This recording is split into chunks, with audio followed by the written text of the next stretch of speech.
नमस्कार मंडळी, आपलाच DJ बांबोडेकर घेऊन येत आहे पहिलाच व्लॉग.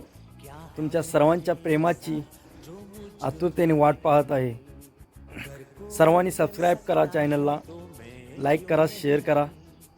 पहिलाच व्लॉग आहे मित्रांनो, काहीतरी वेगळं करण्याचा प्रयत्न करत आहे. आज असंच आमच्या ऑफिस कामानिमित्त आमचा ऑफिसचा स्टाफ आणि आम्ही शिराळा येथे गेला असता. रात्री येताना टाईम झाला आणि सह्याद्री हॉटेल येथे पार्टीचं नियोजन केलं. पुढे पहा, हॉटेलमध्ये एंट्री केल्यापासून शेवटपर्यंत काही गमतीशीर प्रसंग आपल्याशी शेअर करत आहे. व्लॉग शेवटपर्यंत पहा. धन्यवाद. आता आम्ही हॉटेलमध्ये आलेलो आहे. पहिलाच डायलॉग तुम्हाला ऐकायला मिळेल आमचा मनीष दादा. काय आहे ओके, ब्लॉगचा पहिला डायलॉग. गंभीर हे काय आहे म्हणे कवापासून चालू केला ताडीमाडी.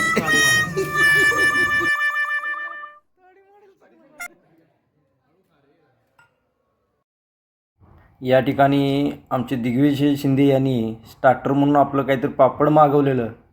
ते चकना म्हणून आपले हे चकना खाण्यासाठी यांची भांडणाची धडपड बघा. प्रत्येकजण मला पाहिजे मला पाहिजे. आणि हे राहुल दादा आमचे.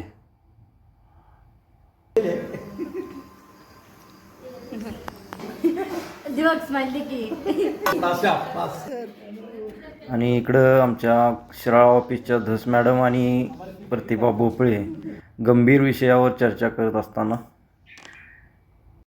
तोपर्यंत आमचं इकडं जेवण येईपर्यंत काही गमतीशीर प्रसंग आणि एकमेकाला चिडवणे हा प्रकार सुरू असताना, त्याचबरोबर तरी आमचे साहेब आले. त्यामुळे जेवणाचे सगळं नियोजन करताना मी स्वतः सर्व माझे प्रेरणास्थान, माझे आधारस्तंभ मान्य श्री अकरांपाडी सर आणि मराठी साहेब.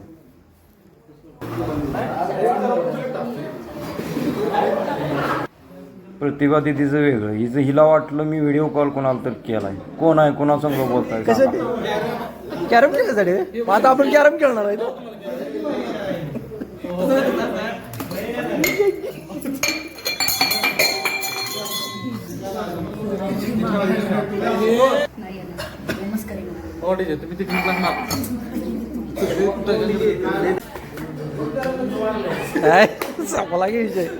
आता कॅरम खेळून झालेला आहे.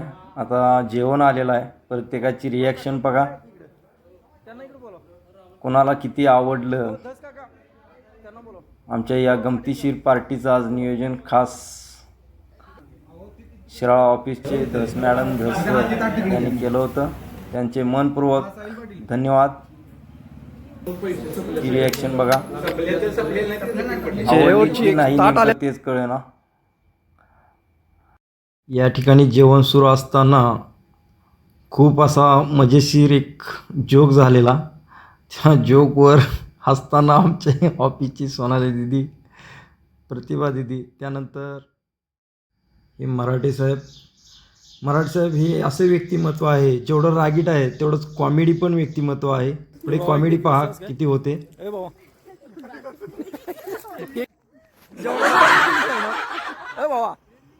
जेवलाच काय बाबा, ऐक इकडे की बारक्या.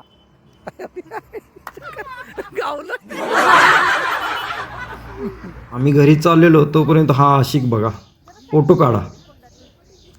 जेवण झाल्यानंतर बडीशेप खायची असते, पण ती किती प्रमाणात. अरे हे पहिल्यांदाच पाहतोय मी असं. काय घरी पोहोचेपर्यंत खायचं होतं एवढा साठा. हा, मी आता घरी परतत असताना आमिनी घाटातील व्हिडिओ. या ठिकाणी जाताना खूप मजेशीर प्रसंग असे घडत होते. कोण बोलत होतं भूत दिसलं, कोण म्हणत गाडी हळू चालवा, कोण म्हणते गाडी फास्ट घ्या, लवकर चला, सावकाश घ्या. खूप काही मजेशीर प्रसंगात हा ब्लॉगचा शेवट करत आहे. तुमचं प्रेम असंच राहू दे. धन्यवाद.